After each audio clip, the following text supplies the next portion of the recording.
Vamos estar questionando o ensinamento de muitas igrejas no dia de hoje. Hoje em dia, as pessoas vão para a igreja porque querem prosperar, porque querem alguma coisa de Deus, sendo que elas já têm o necessário para a vida delas. Muitas pessoas na época de Jesus iam até ele porque estavam sem condições de vida, leprosos, mulher com fluxo, pessoas endemoniadas. Você não vê ninguém indo até Jesus por conta de prosperidade. Na vida de Paulo, Paulo é o maior pregador do Novo Testamento. Ninguém, Paulo nunca ensinou as pessoas irem à igreja por prosperidade. Pelo contrário, ele ensinava que para muitos da época era necessário padecer por Cristo. As pessoas estão sendo enganadas por esses pastores corruptos. Por quê? Porque se o anticristo chegar no mundo e pegar uma igreja despreparada, sabe o que vai acontecer? Muitos vão negar Jesus. Já estão negando Jesus com a sua própria vida. Já estão negando Jesus com a própria mensagem que elas preferem acreditar. Porque é preferir acreditar isso. Quantos anos nós estamos pregando que o evangelho não é isso? Não é essa teologia da prosperidade. Irmão, sua casa está caindo aos pedaços, cadê sua fé? Irmão, você não tem dinheiro, cadê a sua fé? Sendo que isso não é demonstração de fé. Ter bens, ter propriedade, não é demonstração de fé. Esse não é o Jesus Cristo, não é o Deus que a gente conhece. Esses desafios que fazem com Deus, isso é uma afronta. Se o anticristo vier aqui, vão matar os cristãos. E o que vai adiantar você ter bens? Eu não estou falando que você tem que cruzar os seus braços e viver na miséria. Você quer ter prosperidade? Vai trabalhar, vai conquistar, faz uma universidade. Mas isso não é a prioridade da sua vida. A prioridade é preparar o evangelho primeiro em você, porque tem muitos cristãos que não têm o evangelho dentro dele e ele ainda quer transmitir aquela mentira que foi pregada na igreja dele. Amigo, vamos lá na minha igreja. Chega lá na igreja, o cara que não é crente é muito mais esperto que ele, porque ele consegue enxergar um ladrão naquele pastor lá, enquanto o próprio crente não consegue enxergar. Está escrito aqui, ó, Filipenses 1:29, porque a vós vos foi concedido em relação a Cristo não somente crer nele, como também padecer por ele, tendo o mesmo combate que já em mim tendes visto, e agora ouves. Imagina, nessa situação, na época de Paulo, nem sequer os cristãos pensavam em casar. Os que pensaram em casar, Paulo adverte, ó, eu quis que vocês fossem como eu sou. Mas se vocês não conseguem se conter na carne, casem-se. Mas eu disse isso por conta da presente tribulação.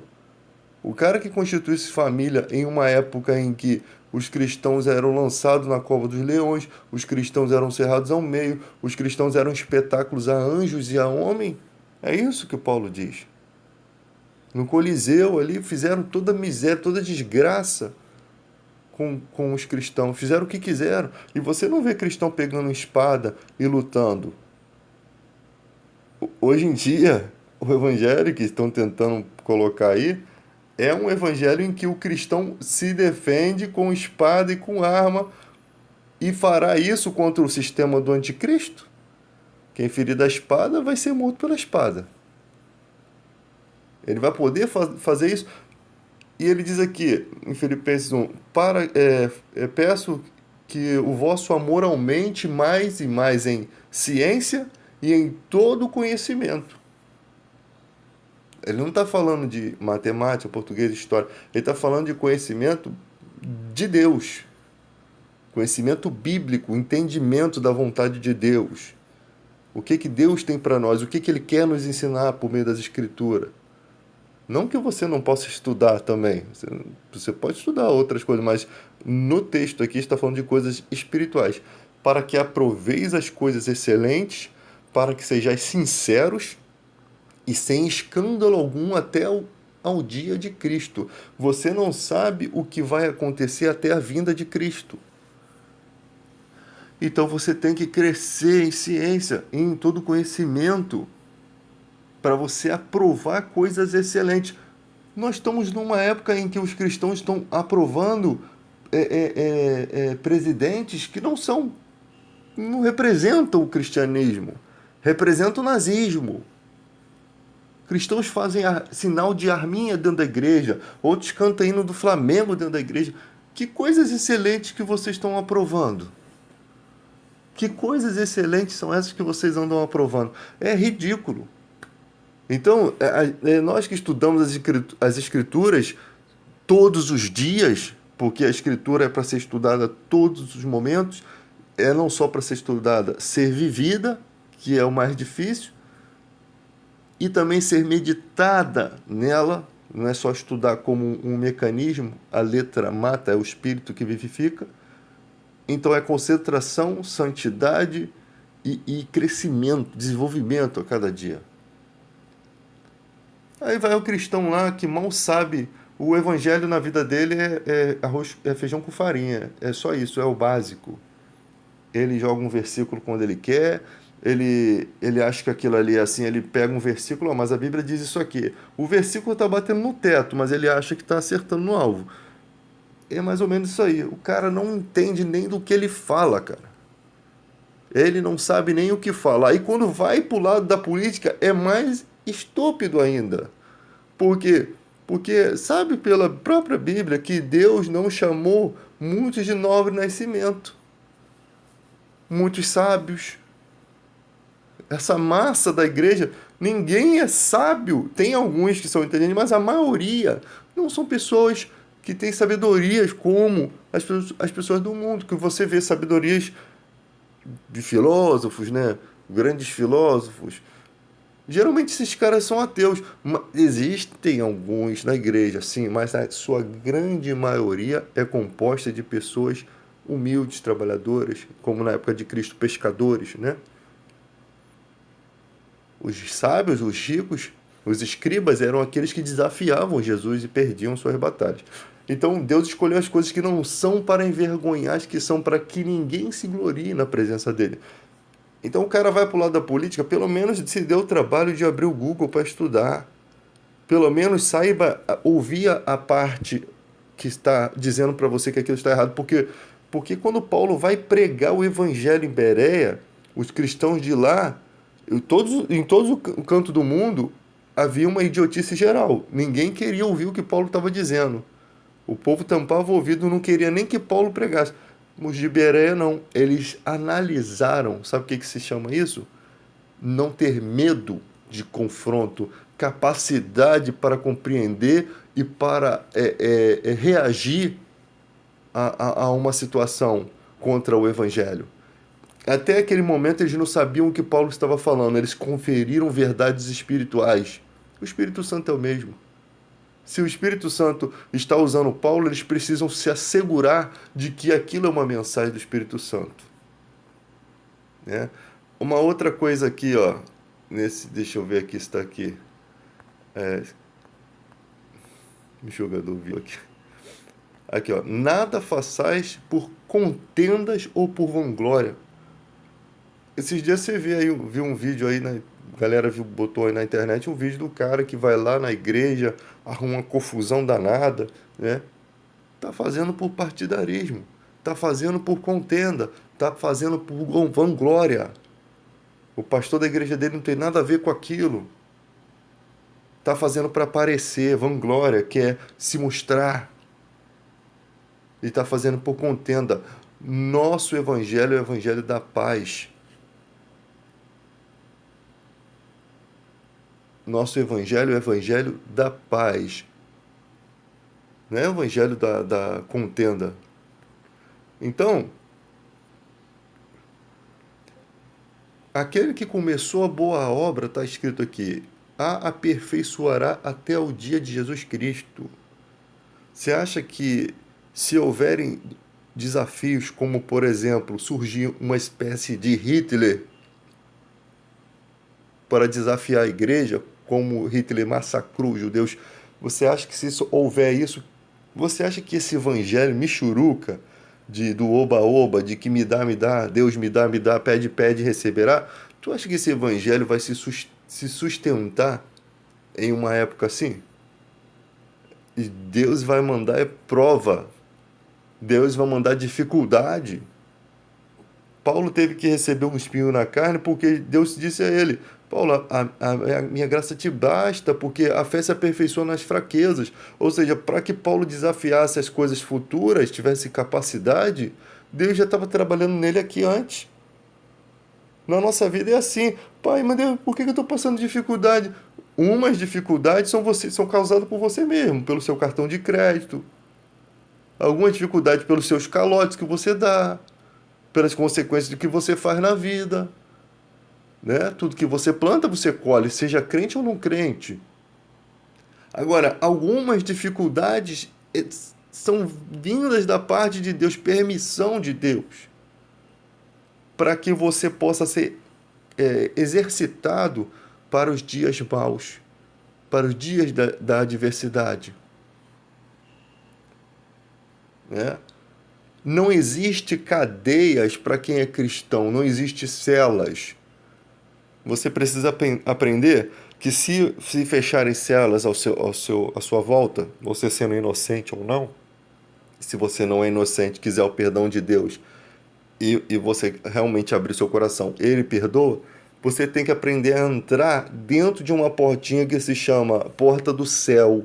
É aquele lugar onde o seu espírito fica guardado por Deus, é onde você está em contato constante com Deus. O seu Monte das Oliveiras. Os crentes não sabem achar o Monte das Oliveiras. Jesus sempre se separava, se destacava dos discípulos para estar só com Deus. Você precisa ter o seu Monte das Oliveiras, você precisa ter o seu momento com Deus e não pode ser uma vez ou outra, e não pode ser uma coisa mecânica, e não pode ser uma oração água com açúcar, tem que realmente querer estar com Deus. Daniel, um homem muito valoroso, desde o primeiro dia que você decidiu, determinou se humilhar para Deus com jejum, com rogos, com orações, ele te ouviu. Naquele momento em que Daniel toma a decisão, o ouvido de Deus abriu para todo sempre. Por quê? Porque foi uma decisão boa. Daniel queria conhecer mais de Deus. Daniel se dedicava, se humilhava, ele queria achar coisas espirituais. Ele não estava jejuando para ganhar carro, para ganhar casa, para prosperar. Isso daí você faz quando seu amigo está com câncer, quando você está com câncer, isso daí você faz numa situação desesperadora mesmo. Buscar Deus com rogo, buscar Deus, se humilha diante de Deus, porque você quer viver. Em todo momento você tem que aceitar, porque se Deus quiser estender a mão dele e te puxar para o outro lado, você tem que aceitar. O que você pode fazer? Mas você pode buscar a Deus. Mas você pode tomar os medicamentos, que não é falta de fé também. Não é falta de fé. Deus pode usar a situação para poder fazer com que os médicos fiquem de boca aberta. Você sabe, a mulher do fluxo, ela gastou o dinheiro todo nas mãos dos médicos. E ela não conseguiu a cura. Imagina os médicos pensando que ela tinha morrido, depois ver que ela ficou curada. Porque os médicos daquela época também eram tudo uns pernas de pau, né? Imagina. E tinha traduções na Bíblia de médico que eram médiums, né? Pessoas que davam consultas espirituais, que se diziam médicos. Por isso que Deus repreende um certo homem que buscou os médicos, entre aspas, que significa médium, espiritismo lá da época. Por isso que Deus ficou chateado. Porque o homem de Deus tem que buscar a Deus, pô. O que eu vou fazer lá na casa de João de Deus? É? Se fosse o caso, né? Que agora ele está preso. Mas o que eu iria fazer lá? O cara está fazendo cura, mas ele inclina as pessoas para o espiritismo, não pode ser de Deus. Deus não tem dois caminhos. É só um caminho. O caminho é da verdade.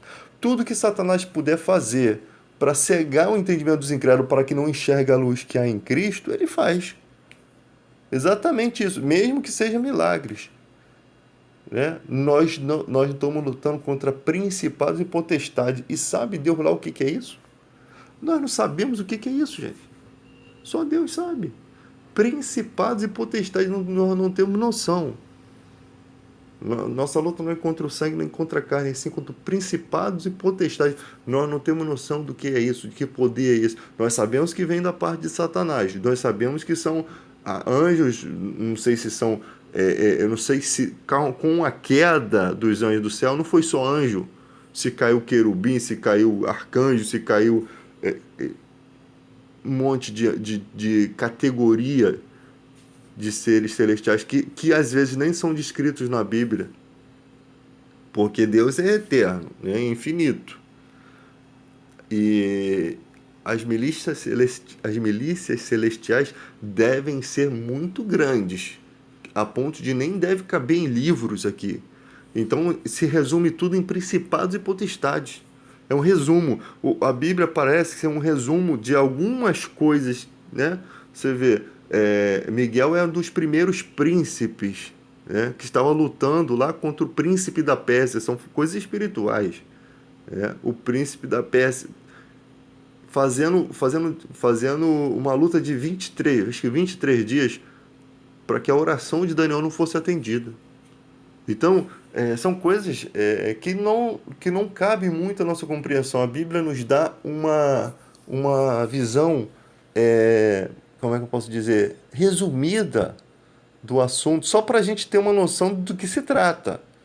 Né? Se quando você ora, parece que Deus não te atende, pode ter alguma coisa atrapalhando, que você precisa sempre estar ali constantemente rogando. E a resposta vem. Por quê? Por que Deus deu a satisfação a Daniel? Para que Daniel não pensasse que estava fazendo alguma coisa errada. A sua oração estava sendo em vão. Não, Deus está vendo o cara se humilhando, jejuando, vai deixar o cara morrer jejuando. Ele vem dar satisfação. Eu já ouvi, você é um homem muito valoroso. Ele envia o anjo lá para consolar Daniel e saber, eu já ouvi, está acontecendo isso. Os mistérios de Deus ficam abertos, como foi para Abraão na destruição de Sodoma. Deus não podia ocultar. A fé de Abraão estava num limite tão grande que Deus não podia ocultar o que ele ia fazer. Olha como é que é a coisa. E era da conta de Abraão. Deus sabia que era da conta de Abraão. Por quê? Porque o Ló estava lá, o seu parente, seu sobrinho estava lá. E Abraão ainda se preocupava com o Ló. O amor, filho, não importa que as contendas passadas, não. Você ama aquela pessoa, você não quer a destruição daquela pessoa. Não importa o que aconteceu no passado. É família, eles têm essa maneira de honrar mesmo. Né? Tem gente que não tá nem aí mesmo. O apartamento do cara caiu lá, ele é rico, ele não tá nem aí. Ele não quer nem saber o que tá passando o parente lá que mora no Recreio, em outro lugar aí. Ele não tá nem aí para a situação. Está aqui, ó. Porque não temos o que lutar contra o sangue, contra carne e sangue, mas sim contra principados, contra as potestades, contra príncipes das trevas desse século, contra as hostes espirituais da maldade nos lugares celestiais. É contra isso.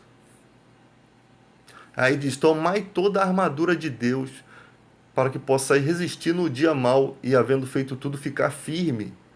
Você não vai ir numa guerra só com a parte do peitoral da armadura, né? Que senão o nego arranca a tua cabeça fora. Então você tem que se revestir, né?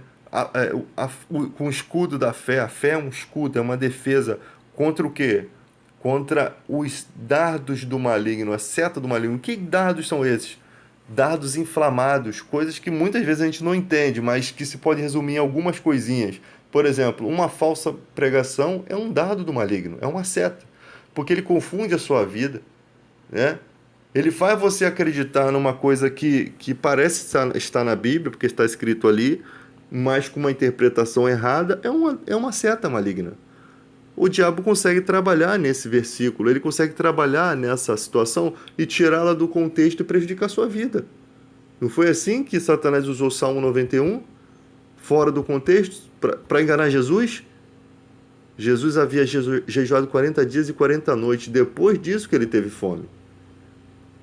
Antes ele estava na presença de Deus, Satanás não tentou porque ele estava forte. Esperou uma debilidade e ele veio e tenta. No casamento também é assim, né? Eu sempre falo para minha esposa, o ser humano ele trai quando está bem ou quando está ruim, mas se tiver ruim, ele ainda vai ter uma desculpa para trair. O ser humano é desse jeito. Então, quando houve fome, ele veio tentar Jesus Cristo.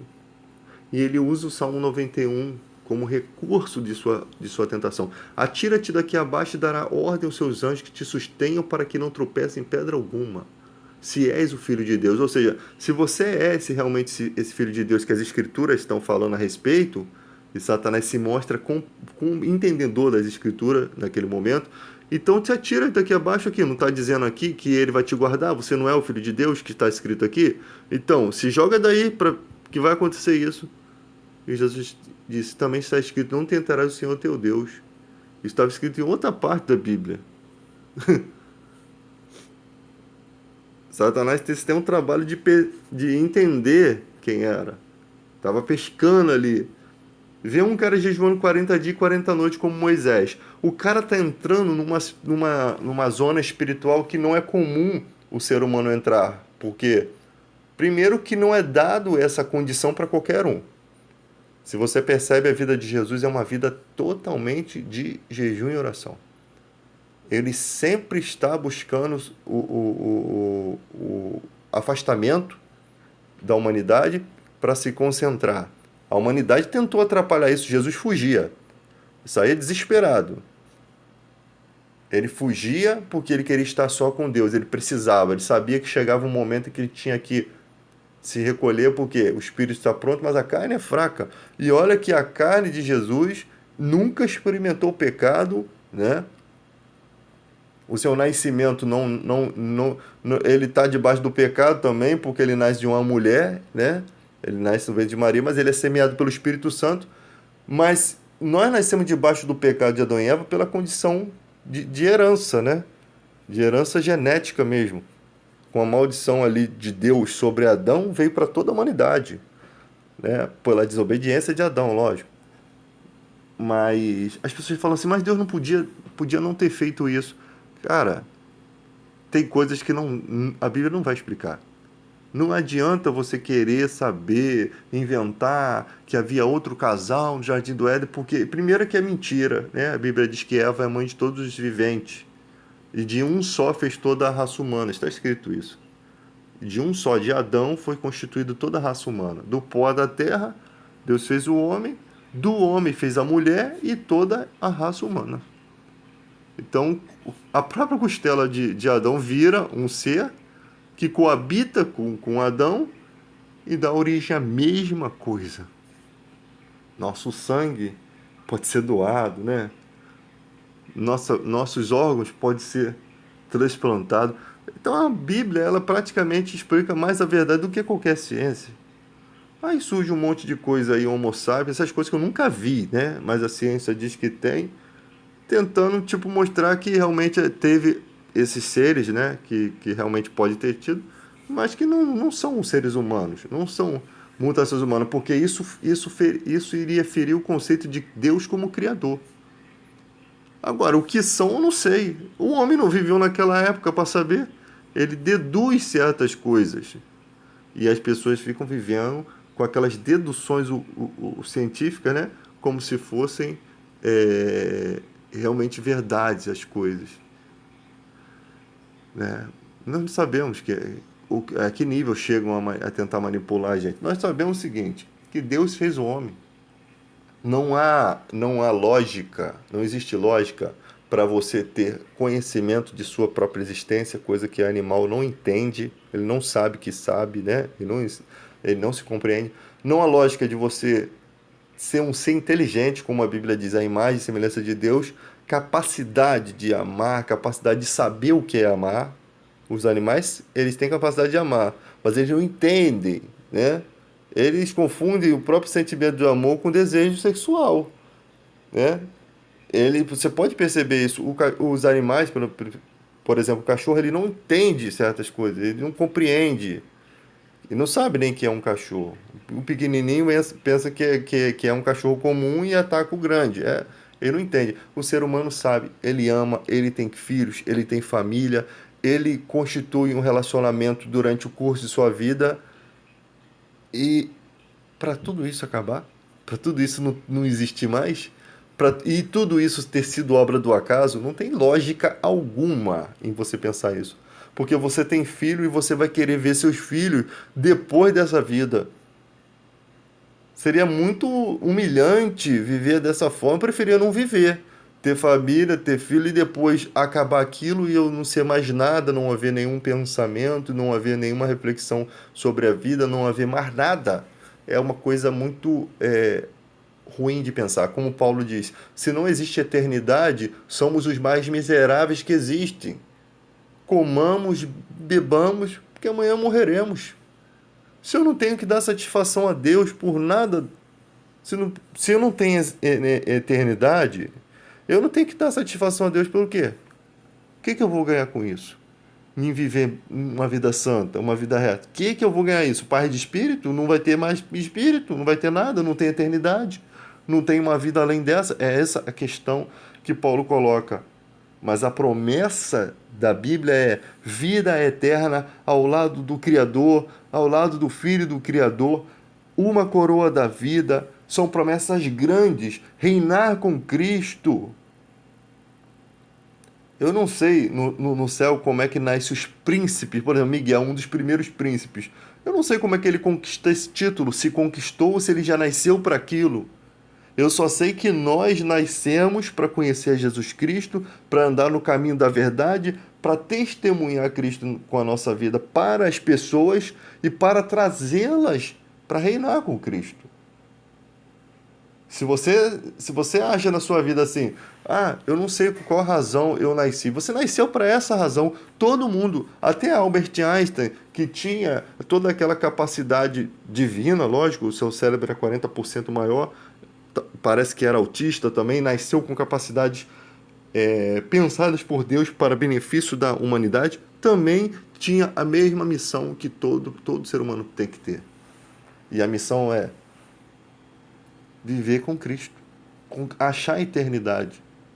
É lógico que em algumas épocas o evangelho ficou sufocado. Não havia possibilidade das pessoas entenderem o evangelho como nós entendemos hoje, com essa racionalidade. Por quê? Porque o evangelho era uma mistura de poder, né? O clero segurou as escrituras, manipulou, né? Poderia ser o clero como qualquer um, né? Hoje em dia você vê crentes aí se escandalizando, você vê que a Bíblia na mão do homem pode acontecer qualquer coisa. Não importa se foi padre, não importa. O homem, ser humano, ele estraga o caminho de Deus. Ele estraga. É só os seus interesses terem errados que você leva o evangelho para qualquer lado. Isso está notório, né? Hoje em dia estão usando o evangelho para fazerem política, para fazerem campanha eleitoral dentro de igreja, como eu sempre falo contra e sempre vou falar. Eu estava meio chateado porque eu nunca gostei de política. E eu sempre gostei de pregar a palavra de Deus e com exclusividade. Só que esse ano misturou-se política com religião. E eu já estava vendo isso lá no princípio.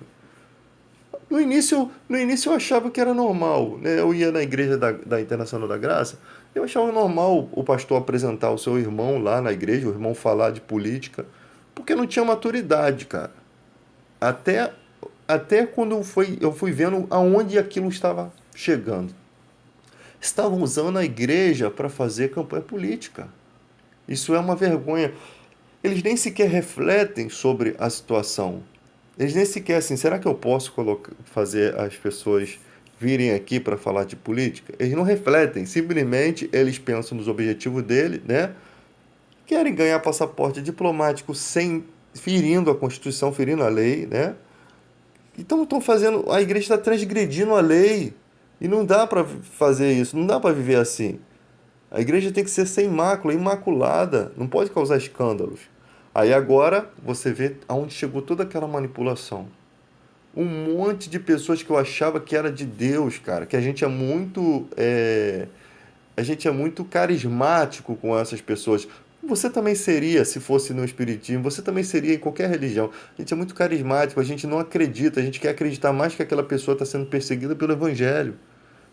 Até quando você percebe que não, ela realmente está enfiada nas piores sujeiras, nos piores grupos, elas manipulam, elas se venderam pelo dinheiro, elas estão inclinadas a mamon, elas estão confundindo assuntos espirituais com materiais. Elas se venderam como Balaão, elas invalidaram o Evangelho de Cristo, a cruz de Cristo, o Evangelho simples, anularam, né? Aí os caras fazem palestra, aí, não, a gente vai criar aqui líderes. Todo cristão sabe que tem uma tendência à liderança, porque a palavra que habita em nós é rica, é forte, é muito poderosa. Então todo cristão tem uma certa liderança por si só. Aí o cara vem e usa aquilo, né, para poder ganhar dinheiro. Traz um missionário não sei da onde que fala algumas palavras, mas aquelas palavras boas, palavras inteligentes, mas ele não faz aquilo pela fé, ele faz por dinheiro. Daqui a pouco estão pedindo oferta, estão mentindo, dizendo que vai haver uma crise. Aí as pessoas que querem ser guardadas da crise têm que dar dinheiro para poder Deus proteger. Quer dizer, continua descaradamente a barganha, né? Ou seja, Deus não vai proteger a sua igreja se ela estiver dura, se ela estiver sem dinheiro nenhum. É essa a mensagem que estão nos dando. E o povo vai acreditando nisso, vai defendendo, cara. Você tem que crescer no conhecimento para que você possa aprovar as coisas excelentes. Porque se você não conseguir entender isso que eu estou falando a você, você não cresceu. Não cresceu na graça e no conhecimento. Você ficou em algum momento parado. Parado. Se você. Aí vocês falam assim, mas irmão Deide, a gente não tem direito de julgar. Sim, temos direito de julgar situações, conferir valores espirituais, temos o direito. Temos o direito de julgar os de dentro. Os de fora Deus julgará. O cara que se batiza, o cara que entra para a igreja, que está usando o evangelho, nós temos o direito de confrontar. Nós temos a verdade, ou nós vamos cruzar o braço, né? Como diz Edmund Burke, para triunfo do mal basta que os bons façam nada. Cruza os seus braços que você vai ver o evangelho sendo destruído. O evangelho sendo destruído, ele não tem força, ele não tem valor. Quantas vezes Paulo teve que perder tempo para lutar, confrontar contra falsos mestres, João, falsos mestres, né? Profetas ambulantes que surgiam fingindo que eram cristãos, outros missionários de outra religião, cujo João diz, não aceita em casa, não receba em casa. Só pode aceitar aqueles que a gente enviar, que a gente sabe que é de Deus. Não aceite outros. Porque as pessoas se aproveitam da boa fé do cristianismo. É? Tem cristãos que se aproveitam de situação para morar na casa dos outros. E depois ainda bota gente para morar lá e depois para tirar é uma desgraça. É? Ah, tô sem lá, tô sem lugar para morar. E você vai, abre a sua casa, aquela pessoa fica ali aproveitando, causando toda a porriação e você não tem coragem de botar para fora. Dou-lhe uma vassourada que vai sumir daqui em 2 tempos. O cristão tem que se posicionar também. Eu não estou falando de pessoas que realmente passam necessidade, porque eu já vi pessoas que foram ajudadas a vida toda por famílias. Eu já vi pessoas que tinham um quartinho separado para aquela pessoa por amor, e aquela pessoa honrava. Porque a pessoa que está sendo ajudada, ela tem que honrar com a ajuda que ela está recebendo. Como que honrar? Ela tem que ser correta, ela tem que respeitar a sua casa. Aí você dá um cantinho para a pessoa morar, daqui a pouco a pessoa está fazendo uma farra, está fazendo uma festa, está desrespeitando o seu lar. Vai dar certo isso? Não vai dar certo. Ela não merece ter aquilo, ela não respeita. Né? Você vê que na época de Elias, né? Elias vinha passando e um casal veio, viu que aquele era um homem de Deus que precisava de um lar, fez um quartinho para ele. Elias era um homem respeitador, humildemente aceitou, e dali, né, Deus permite, né, que isso aconteça, porque e aquele homem abençoa eles com um filho. Ora a Deus, eles tiveram um filho, depois o filho morre e ele volta para ressuscitar aquele filho daquele casal. Ou seja, era uma grande bênção ter filhos naquela época. E eles já eram muito avançados de idade. Então, servo de Deus traz bênção, e bênçãos inexplicáveis, e não maldição. Né?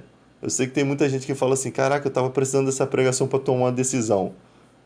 Espera um pouco, nem tudo que a gente fala é para você sair tomando decisão. Né? Nem tudo que a gente fala. É só para reflexão sua.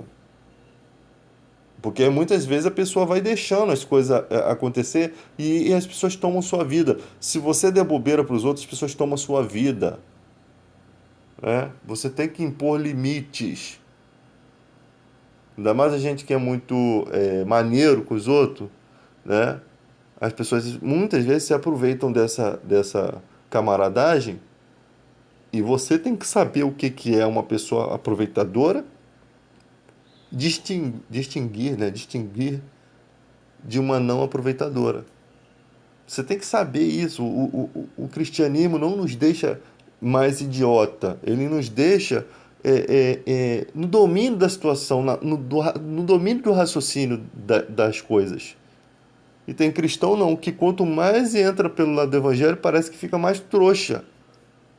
É enganado com facilidade. A pessoa vem, me empresta um dinheiro, aí tu empresta, ela não paga. O cristão já nem pode ficar tomando emprestado. Não é legal isso. A pessoa, você não me empresta R$ 50? Isso não é cristianismo, gente.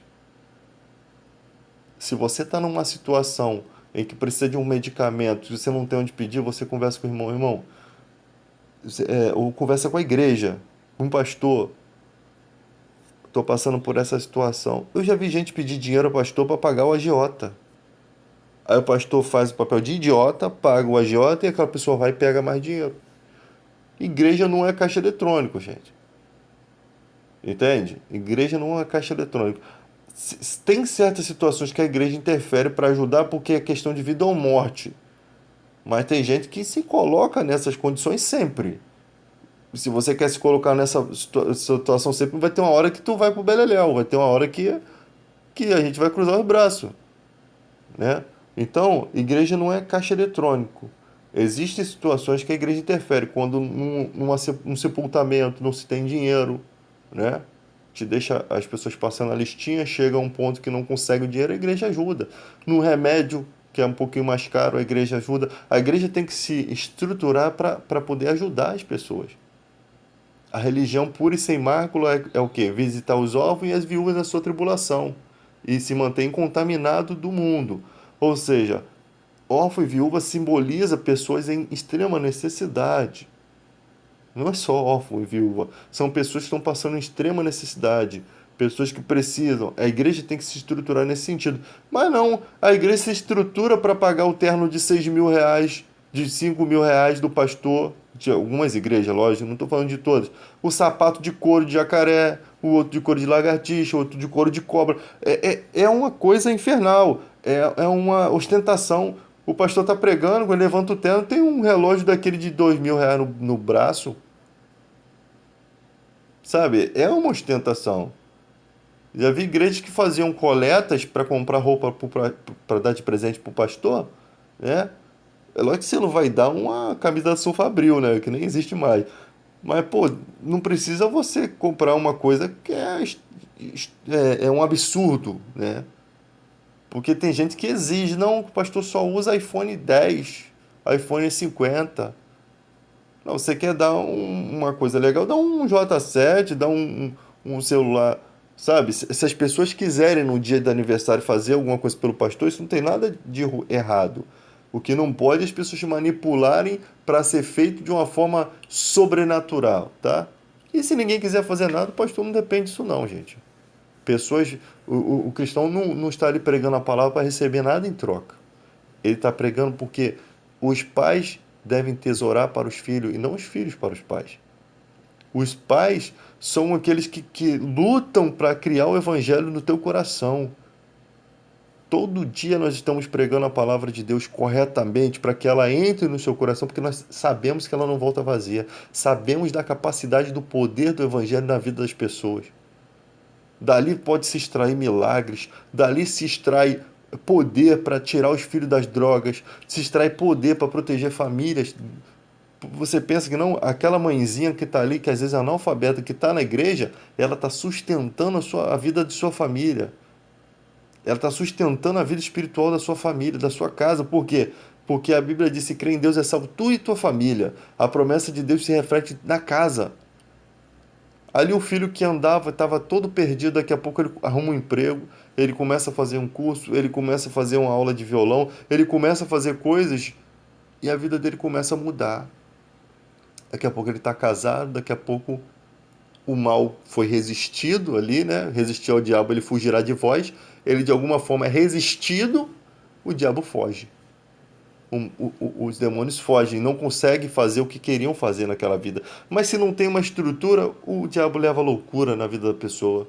E os médicos dizem, não, ele tem um retardamento mental. É o mal que está fazendo. Pode, se a pessoa nasceu boa, de uma hora para outra a pessoa surtou sem nenhuma situação aparente mostrando que aquilo ali não é um fator externo, só pode ser o mal agindo ali. Aí o cara começa a beber, o cara vive triste, o cara vive oprimido. O mal fazendo pressão, cara. Principados e potestades fazendo pressão para inclinar as pessoas na droga. Tem gente, eu já vi um cara que me pediu, pelo amor de Deus, para tirar de dentro da favela, porque ele não conseguia parar de cheirar. Ele cheirava no relógio, ele não conseguia parar de usar a droga. Ele, pelo amor de Deus, me tira daqui, cara. Eu já gastei meu dinheiro todo, não tô conseguindo sair daqui. Ele disse isso, não foi eu que disse. Ele sentia que alguma coisa prendia ele para ficar ali. Então, são depoimentos de coisas que não vou ficar forçando a barra como alguns pastores aí criam um teatrinho para tudo mentira. Aí para falar o que aconteceu, se é verdade, às vezes o cara aumenta um pouquinho, né, assim, os 3 quilômetros a história, para poder manipular, poder fazer as pessoas ficarem de boca aberta. A igreja se impressiona muito com essas bobeiras. Tem gente aí, esse Guina, né? Um monte de testemunho mentiroso, fala um monte de coisa. Tem esse bruxo tio Chico que cobra dinheiro das igrejas e fala que não cobra. Anos e anos falando um monte de besteira que não se sabe se tem algum fundo de verdade. Pode ter alguma coisa de verdade, mas que aquelas histórias dele toda fosse colocar no livro, o nome do livro se chamaria Mentira Deslavada, porque é muita mentira. A quantidade de crime que esse cara diz que cometeu, ele tinha que ficar umas 3 vidas preso. Então, infelizmente, as pessoas acreditam em coisas e a igreja se reúne toda. Elas não se reúnem para buscar a Deus. Elas não se reúnem para louvar a Deus. Mas elas se reúnem para ouvir uma história mentirosa. Não se reúne para ouvir para ver um filme que fale de Jesus Cristo, né? Um filme tipo A Virada, né? Você Acredita, são filmes bons para se ver. Não, mas elas se reúnem para ouvir um fato que ninguém sabe se é verdadeiro. A igreja paga para um tolo daquele estar ali para falar um monte de coisas mentirosas porque a igreja precisa de um teatro para sobreviver. A igreja precisa de ter bagunça para sobreviver. Que absurdo! Eu quero chegar na minha igreja, eu quero um culto simples, um culto racional, um culto comum. Como? Vai ter louvores, vai ter a mensagem. Já estou satisfeito. É o que eu preciso. Eu não vou no posto de gasolina botar no carro, eu não vou com um carro pro Guanabara. Eu vou pro posto de gasolina e boto gasolina e o carro funciona. É assim que funciona. A igreja, ela funciona assim. Eu vou para a igreja para quê? Para louvar o Senhor, para agradecer ao Senhor. Alegrei-me quando me disseram, vamos na casa do Senhor. Vou lá buscar a Deus, vou lá ouvir uma palavra, vou lá ouvir um louvor, um novo louvor, um hino bom, mas se for um hino repetido, eu vou louvar a si mesmo. Vou lá orar. A igreja é isso, essas poucas coisas. Ah, não, vou lá ver o cara dando um salto mortal dentro da igreja, o outro contando uma piada suja, o pastor falando coisa de casamento dentro da igreja, coisas que não é lícito se falar, né? Mas ele fala de uma forma tão engraçada, mas está dentro da igreja, da casa do Senhor. Quer fazer essas palestras de palhaçada? Faz fora da igreja. Igreja é lugar de oração, é lugar solene, deve ser respeitado. Eu não posso falar de sexualidade abertamente dentro da igreja, porque a própria Bíblia ela usa uma linguagem saudável para se falar de relacionamento. É, Maria não conheceu a José até que deu à luz ao seu filho primogênito, ao quem pôs o nome de Jesus.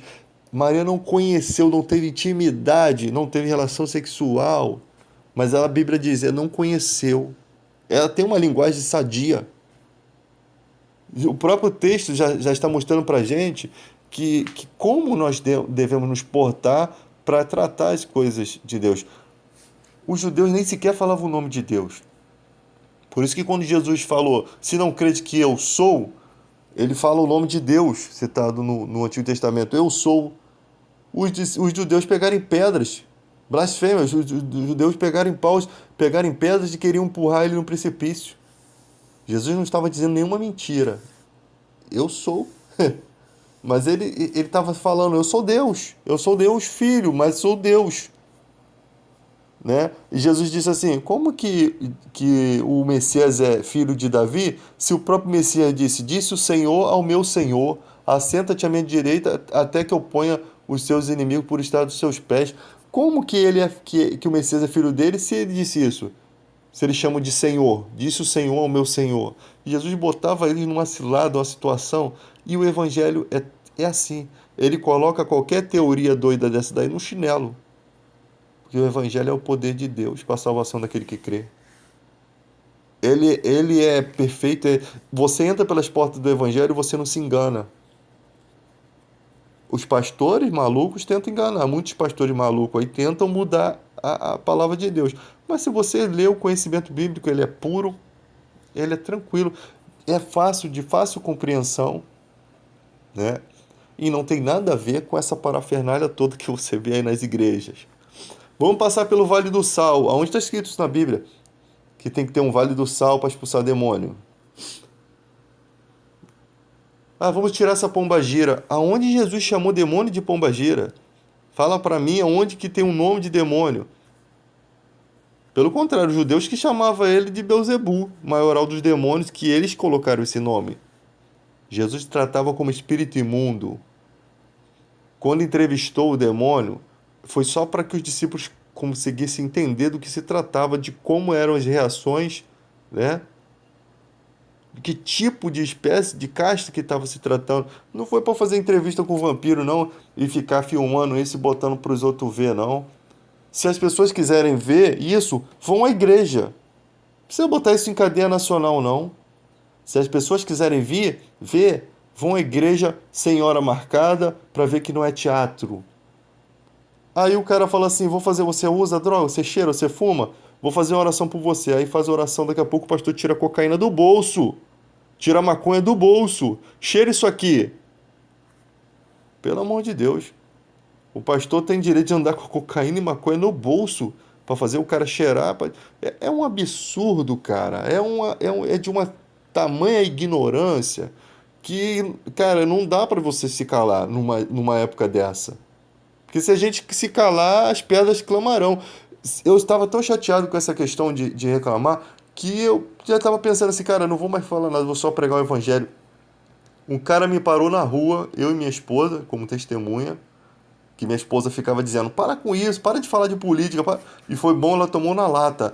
O cara falou assim, ó, é para você falar. Deus fala para você falar e não é para ficar maquinando, não. Não é para tentar ajeitar as coisas, não. Porque eu nunca fui de ajeitar. Vocês sabem que eu prego há muitos anos. Nunca fui de consertar. Mas de um tempo para cá eu já estava já assim, sabe, não ligando muito. Não é para consertar, não. É para repreender. Porque o servo de Deus é para isso. Para repreender, para redarguir, para corrigir. Está escrito nas escrituras. Ele é para isso. Para corrigir pelo caminho da verdade. Não é para fazer campanha política, vote nesse cara aqui, mas eu posso dizer, ó, esse cara aqui é mais preparado, esse cara daqui, ele não tem ato de corrupção, ele não exalta ter torturador de ditadura, esse daqui tem, tem uma vida mais digna do que essa daqui. É muito fácil de comparar isso. Nós podemos redarguir e corrigir. O que nós não podemos fazer é campanha eleitoral dentro da igreja. Ainda mais ganhando alguma coisa de político. Porque esses caras se unem a político. Porque eu não sei o que esses caras querem. Querem, sei lá, ofertas, né? Dinheiro.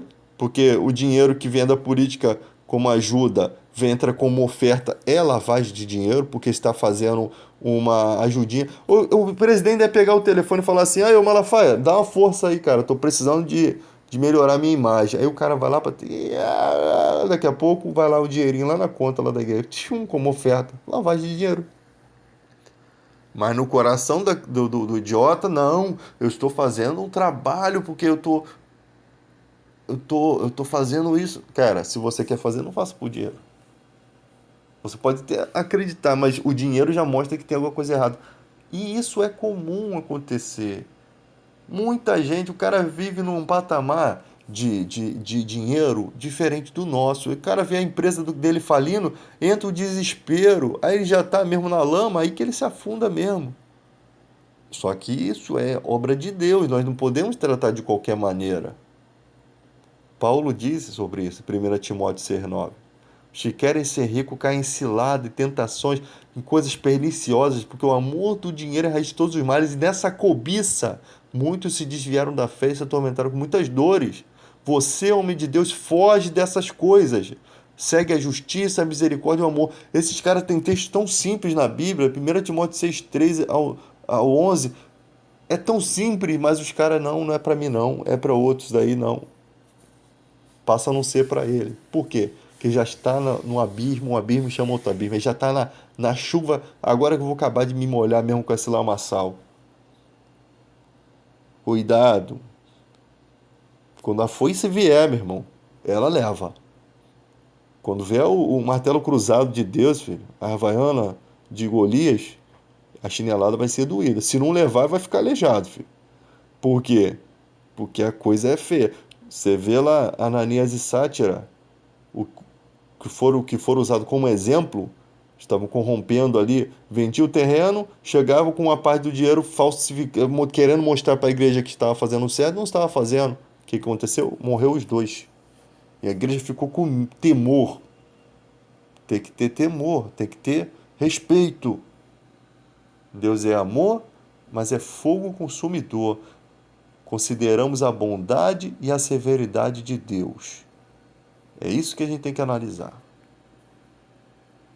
Acho que já falei demais.